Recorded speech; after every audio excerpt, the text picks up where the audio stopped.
Salut, c'est Tao pour l'INSA, l'Union nationale des syndicats autonomes. Tu connais sûrement quelqu'un qui parle avec une assurance impressionnante alors qu'il maîtrise à peine le sujet. Et à l'inverse, des personnes très compétentes qui doutent constamment d'elles-mêmes. C'est ce qu'on appelle l'effet Dunning-Kruger, un biais psychologique mis en évidence en 1999 par les psychologues américains David Dunning et Justin Kruger. Le principe est assez simple. Moins une personne connaît un domaine, plus elle risque de surestimer ses compétences. Pourquoi? Parce qu'elle ne possède pas encore assez de connaissances pour voir ses propres limites, ni même comprendre ce qu'elle ignore. À l'inverse, les personnes réellement compétentes perçoivent davantage la complexité des choses. Elles savent qu'il existe des nuances, des risques, des zones d'incertitude.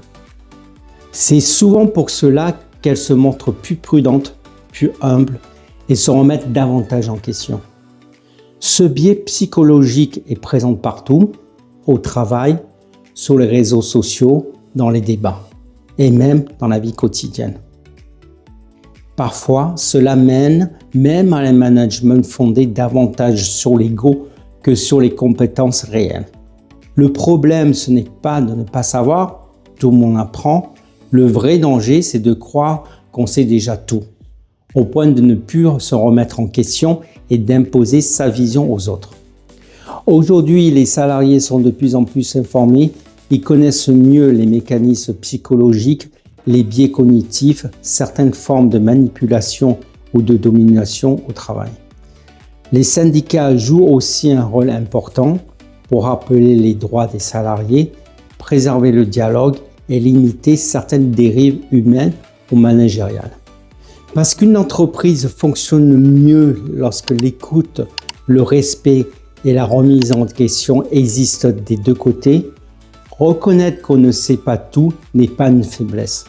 C'est juste l'un des premiers signes de l'intelligence.